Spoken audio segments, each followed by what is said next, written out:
गोविंदा कमलरमणा गोविंदा तिरुमला तिरुपती येथून मी बोलत आहे। आज योगायोगानं ज्या पद्धतीनं नामदार संजय बनसोडे यांचा वाढदिवस, त्याच पद्धतीनं आमदार अभिमन्यू पवार यांचा वाढदिवस।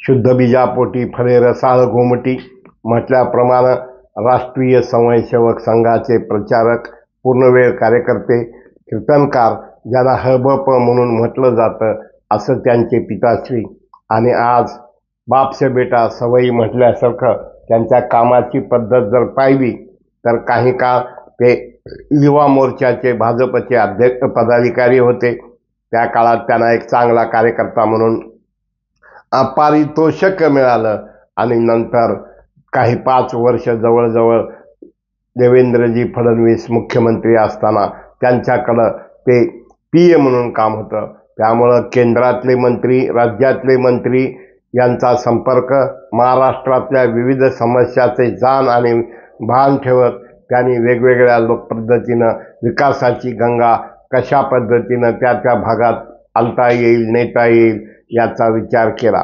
आणि बऱ्याच वेळा नेत्याचे पीए हे संधी साधू असतात। गोरगरिबांना किंवा नेत्यांना सुद्धा कशा प्रकारे अडथळे आणता येतील याचा प्रयत्न करत असतात।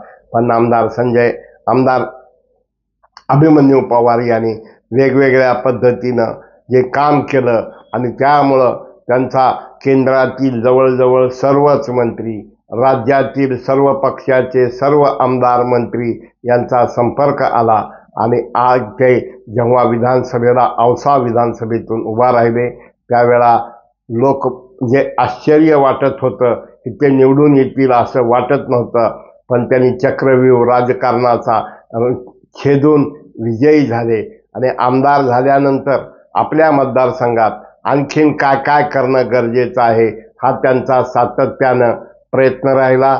आणि हा प्रयत्न करत असताना तेच तो कामं 30 सडका असं न करता त्यांनी शेतकऱ्यांचं आर्थिक उत्पन्न वाढलं पाहिजे, शेतकऱ्यांना शेतीत जाण्यासाठी रस्ते असल्या पाहिजेत आणि ते नसतील तर कशा प्रकारे मारामाऱ्या होतात, म्हणून शेत रस्त्याचा औसा पॅटर्न त्यांनी केला।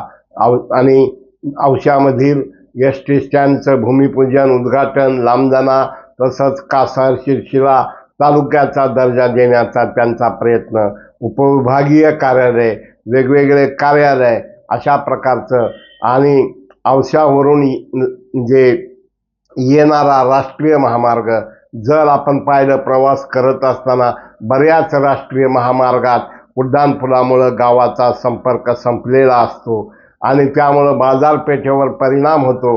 पण या ठिकाणी मात्र त्यांनी उड्डाणपूल न करता लोकांच्या व्यवसायाचा विचार करत असताना त्यांनी ज्या पद्धतीनं ते रस्ते केले, त्याचबरोबर तालुका पातळीवरचे रस्ते, नंतर मोठ्या उपविभागीय आरोग्य केंद्र त्यांनी या ठिकाणी आपल्या औशामध्ये केलं। तसंच त्यांनी महत्त्वाचं म्हणजे लातूर येथील जिल्हा आरोग्य केंद्र जे अनेक वर्षापासून जागेमुळं प्रलंबित होतं, त्यासाठी त्यांनी मंत्री महोदयाची भेट घेतली।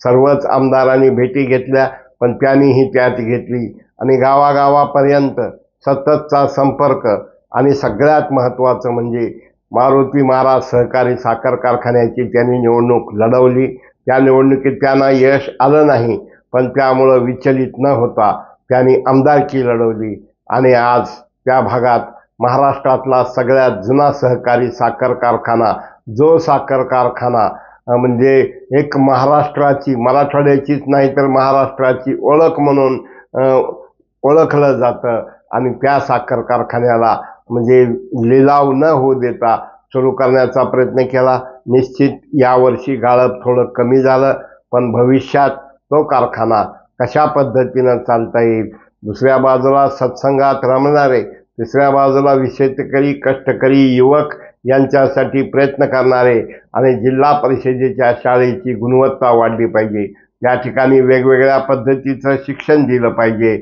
म्हणून त्याने वेगवेगळ्या जिल्हा परिषदच्या शाळेमध्ये पायलट प्रकल्प हा राबवून त्या ठिकाणी गुणवत्ता कशी वाढवता येईल यासाठीही प्रयत्न केलेला आहे। त्यांचा प्रयत्न हा विकासाची कामं करण्याचा, लोकांना भेटण्याचा, सत्संगात रमण्याचा आणि त्याचबरोबर जे जे शक्य आहे ते करण्याचा, किंबहुना त्यांनी मोठ्या प्रमाणात निधी खेचून एक आमदार म्हणून त्यांनी आपल्या ओळखीच्या जोरावर केंद्रातले राज्यसभा सदस्य असतील, महाराष्ट्रातले वेगवेगळे सदस्य असतील, त्यांनी तोही केला. MIDCचा प्रकल्प सुरू करण्याचा, MIDCचा ती जागा भूसंपादन केली आणि त्या ठिकाणी प्रकल्प उभा करण्याचा, त्यांचा वेगवेगळ्या लोकांना रोजगार देण्याचा आणि औषधाची पाणी पुरवठा योजना, तावरजाचं पाणी औषधाला आणण्याचा प्रयत्न नव्हे तर ती सक्सेस करण्याचं काम हे आमदार अभिमन्यू पवार यांनी केलं. हे पहिले टर्म होती त्यांची. त्यांना जसं माणूस सत्तेत गेल्यानंतर विरोधक वाढत असतात, पण त्यांनी येणाऱ्या काळात आणखीन फक्त औसा विधानसभा नाही, जिल्हा मराठवाडा इतर अधिकात अधिक विकासाची कामं करावेत आणि एक औसा हा पॅटर्न म्हणून त्यांनी लोकात ओळखला जावा. दुर्दैवानं राजकारण करत असताना विकासावर मतं मिळतात असं नाही, जात पात धर्म पंथ अशा वेगवेगळे मुद्दे उपस्थित केले जातात.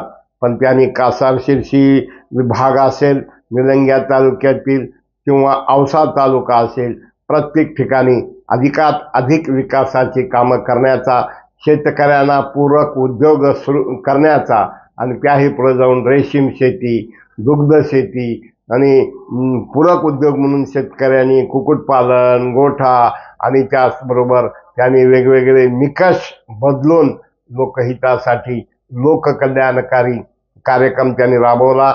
देवेंद्र फडणवीसजी माजी मुख्यमंत्री, विद्यमान उपमुख्यमंत्री, त्यांच्या काळात त्यांना फार मोठा अनुभव आलेला आहे आणि स्वतः जिद्द, आत्मविश्वास, कठोर परिश्रमाची तयारी आहे.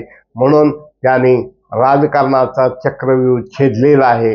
आता विकासाचा वेग ची उत्तुंग बरारी गरुड झेप घ्यावी हीच त्यांना दैनिक मराठवाडा नेत्याच्या वतीनं जन्मदिनाच्या शुभेच्छा. मराठवाडा नेता यूट्यूब सबस्क्राईब करा, शेअर करा, लाईक करा. धन्यवाद. नमस्कार.